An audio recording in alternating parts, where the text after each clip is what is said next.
reading this manhwa, or webtoon as most would probably call it, that of course being Solo Leveling, is very much akin to watching off of any platform, of course, somebody that is streaming a playthrough. But you're really getting to know what exactly the player is going through, what they're feeling, and not just from seeing their reactions or hearing, how they're feeling while going through an event, but getting to delve into their mind, knowing full well that the more he accumulates, stats, energy, abilities, all of this, that that Jinwoo is becoming a bit more than just another raider, another dungeon explorer. He's going beyond that. And there's people that are now paying attention to events that have happened, and they're realizing that he's not a false ranker, but a reawakened being. That, yeah, at one point he had the lowest rank, and he had probably the worst nickname you could possibly have in that line of work, being called the weakest hunter to ever live. That's like essentially telling the world that you're nothing but a fucking red shirt. And yes, he is becoming stronger, gaining more abilities, gaining more confidence, as well as increasing stats, and now even having a job title being that of necromancy. But there is a price to pay for continuous expansion of strength, and that price is his soul. And you would think it would be from these encounters that, he comes across during his independent dungeon raids that he does, these independent quests, so to say. But that's not the case, though. The reason why his soul is basically breaking off piece by piece is from the harrowing situations to where he is forced to kill other human beings, as we saw with Volume 2, with, I think his name was Dong Suk Wong, and that guy's crew. The fact that they had been killing people in dungeons this entire fucking time, but hey, they got their just desserts. Then we got this assassin dude named Taishik Kong, or Taisuk Kong, or something like that. I'm not great with pronouncing Korean names, okay? But that's beside the point. The point is that the more that he has to do this, the more he will end up becoming possibly something that he himself would have hated at one point in time.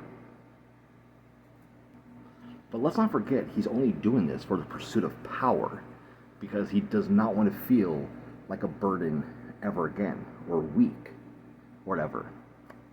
And even now, with his power of necromancy, which of course wasn't shown in Volume 3, because Volume 3 only covers chapters 6, 7, and 8. Very long-ass chapters, by the way. Wow. I mean, look how thick this damn book is. Yeah, this took me about, I think, an hour and 30 minutes to read. We do get a little bit more character development for some other characters, but I feel like their development is more or less um,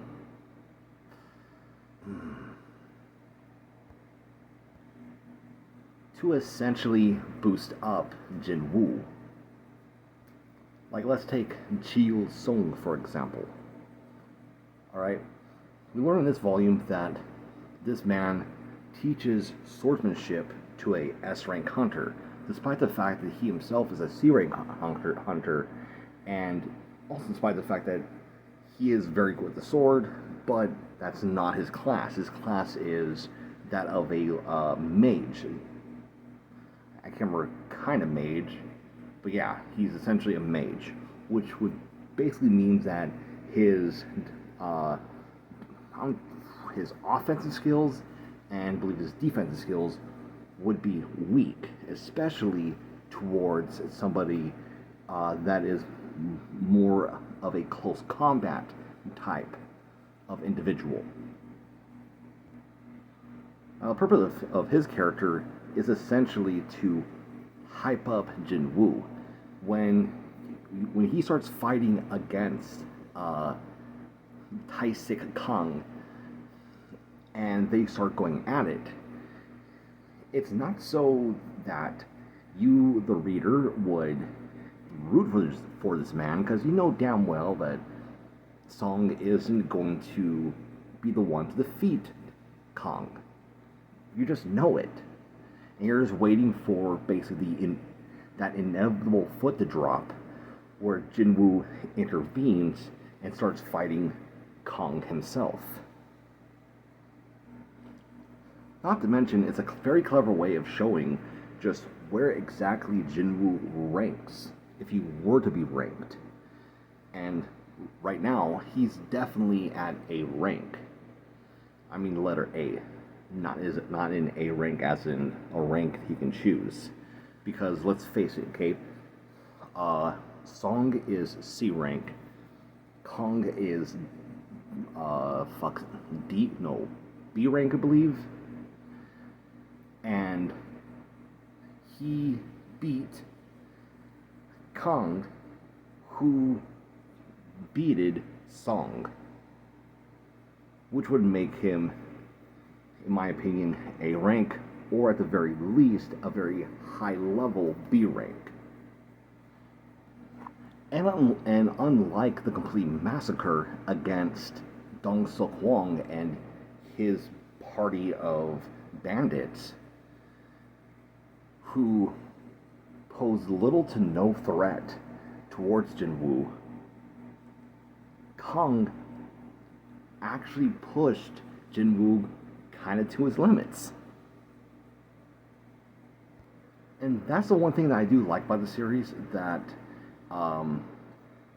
Jinwoo has not gotten an easy fight yet. Or I mean, I guess except for Dong Seok Hwang's guys, but his actual one-on-one fights have not been fucking easy. It's like I said earlier, it's like watching somebody, do a playthrough, and they get to a boss, and you can tell their health is like at 20%, but then it's like this miraculous thing that happens, that once the health gets to that 20%, they start becoming incredibly good. Then almost out of nowhere, they defeat the boss that they've been very obviously been having serious problems trying to even hurt. And thus, I will end the review with that.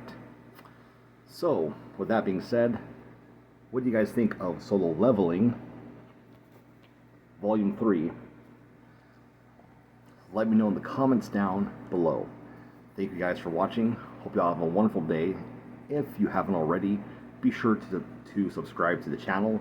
And after you're done subscribing to the channel, make sure that you turn on notifications. That way you'll know when I put out more content in the future. As well as to give the video a thumbs up. It helps with the algorithm, lets it know that my content is worth watching. Also, feel free to share the video with whomever you feel would be interested in watching my content. And that's it. I'll chat with y'all later. Ciao for now.